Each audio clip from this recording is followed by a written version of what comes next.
Hi guys, it's Suga and welcome back to another video. So today I'll be reviewing two books, Almost Mortal and Almost Damned by Christopher Leibig. These books were sent me by the author and his publicist, so thank you so much for sending me these copies over America so I can review it and give my honest opinion. I'll be reviewing both. They'll be spoiler free, but I'll put timestamps on the description so you can see when ends one and the other. And yeah. So both books are classified as a legal thriller. I'll say it's more it's a legal. It's definitely the first one. It's definitely a legal thriller. The second is more legal fantasy. I would say maybe because it has a lot of fantasy elements. But let's start with the story. Our main character in both books is Sam Young. His full name is Samson, but we usually during all the books we just call him Sam. So Sam Young is our main character. He's an attorney, a criminal defense attorney, and he has a special ability. He has like a cunning, something like a minor psychic ability that I don't know. It's like I said, it's like a cunning. He feels stuff. He feels like he should go that way, even if it look like strange. And in the first one, we start learning who he is, how he works, who are his friends and his allies. And we met this nun named Camille who asked him to help this pastor who was friends of his mother. Sam's mother died on a fly accident. And because, so he received in confession this serial killer coming and says, I'm doing this, but I'm not doing it again, but he does doing. So this nun is trying to help this pastor because she doesn't want the pastor to lose his place, but a confession, is that thing with the privilege, like when it's a confession with an attorney, the things that you can break or not in the special connections that you have or the special relations between, for example, a defendant and his lawyer, the privilege is what it calls. So, and during the first book, we'll go with Sam folding this story and this mystery about this serial killer, and with a lot of different cases on his normal life. We also have a diary that she showed him, an old diary, like one entry is on 58, so it's around that time, 50s, 60s. And she believed that comes from the killer, and that's a big story about that. In this first book, I found it a little bit confusing because it has a lot of side stories and those are not connected. And then there's a lot of characters, a lot of names, a lot of different crimes that they committed, and he's trying to resolve and help them. And at one point I was like, who is this? What he committed? Where did he happen? Where did he appear last time? And that was a little bit confusing to me because it were like so many names, so many things. I don't recall it because imagine they appear in 1-2 pages and then they appear like 50 pages front, but you didn't connect because okay, it's just one more. You don't get the indication that it's going to be a progressive character or it's going to be a lot of time with you. So I found that confusing because we have a lot of these side stories, and I wanted to be focused on the main story because I wanted to discover who the Reaper was, what was the secret with the diary, and everything connected to that. And we get these side stories, which I think it was important to profile Sam and to show how it is as an attorney, how it is as a person, how it is with his connections, and that was important. But if they like cut a little bit some, or they connect more with the story, it will make it easier to me to understand who they are, what they are playing, or what is their importance here. The writing style is very good. I like it very much. I think it's very simple, but at the same time it's very unique, the terms that the writer puts in here. I really like how he, I don't know, describes some stuff and then he leaves you in the chapter like with a cliff, and then you go to the next chapter and there is no resolution, but we go through the chapter learning that resolution without being just like, okay, he do a cliff, and in the beginning of the next episode we discover the cliff. No, we go unfolding, and you have to understand what the cliff was, and that's really interesting because I like to make me think. The book focuses a lot on genetics, and specifically criminal genetics tests and DNA stuff, and I think the author made it,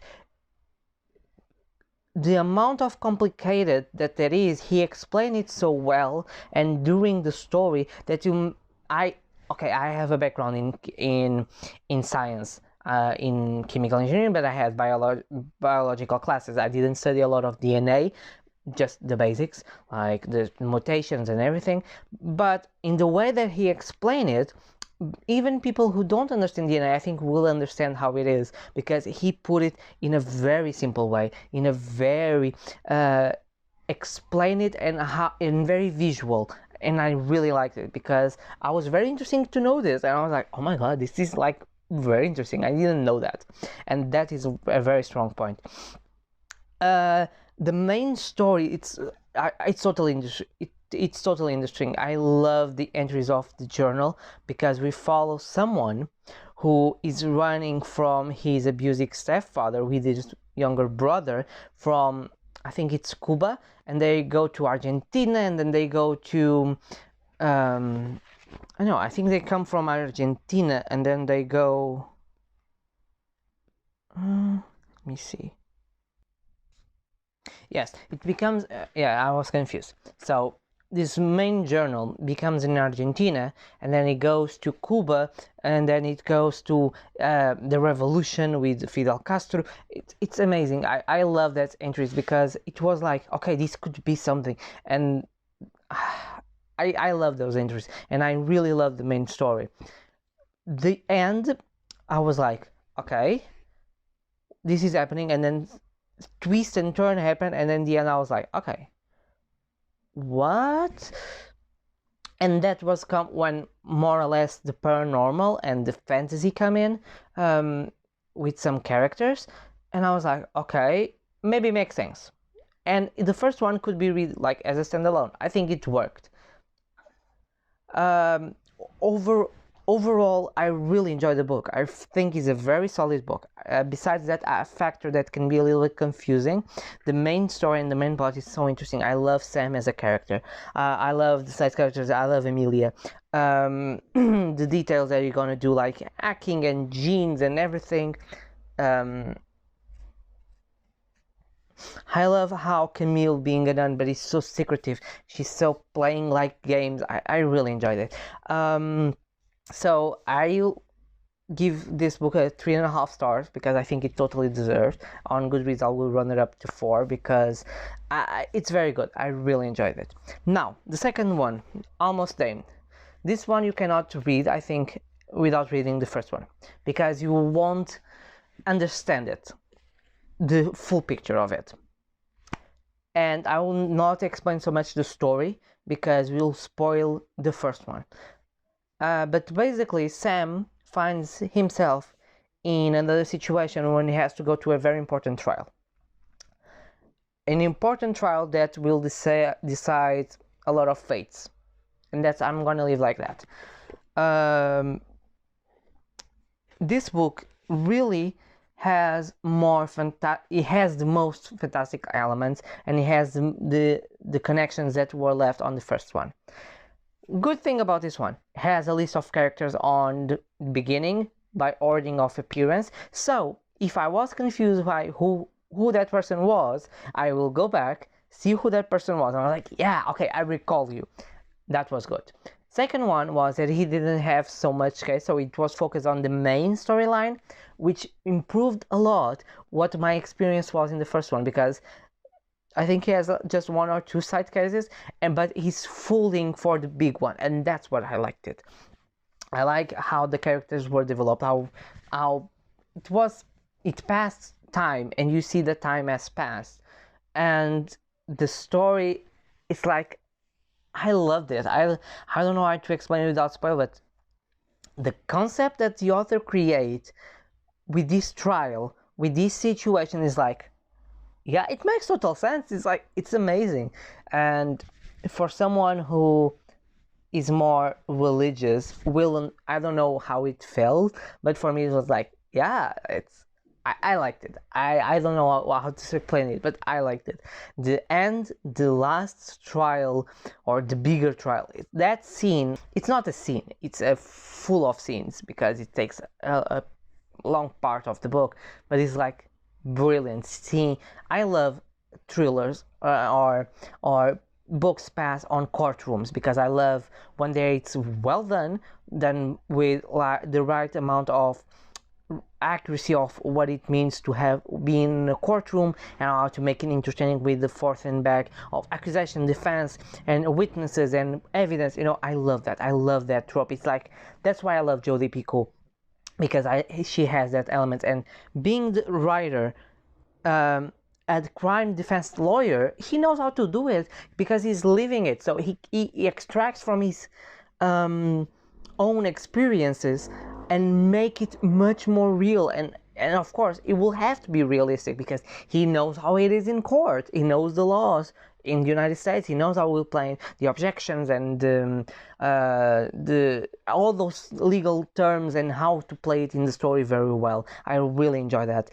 I loved the second one. I think second one was, in terms of writing style, its impact. I love much more the story. It's not much more the story, because I like the first one, but it's more focused. And the end, the climax, everything is like, so good. It's so satisfying. And it explains a lot of the first one. And I think the connection that you have from the first one to the second one, and how the story unfolds, that fantasy element, it's so good.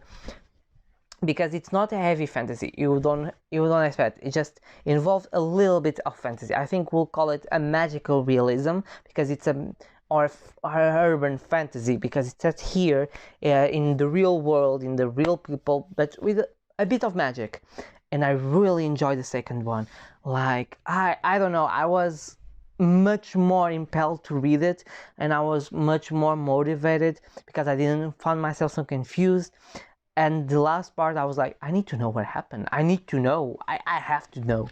So yeah, I think it's very well explored. I think the author made a great job doing the research for his books, from what it was in terms of religion, of what aspects he will touch, the names, everything that will connect, and everything that was important. I think it was very well done, because, well, I didn't do a lot of research. I just like, oh, this is interesting, and then I'll see on Wikipedia, and I was like, yeah, it's accurate. So he did a good job.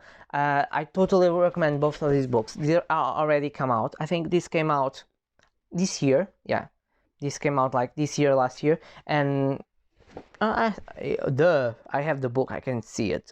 I'm so dumb.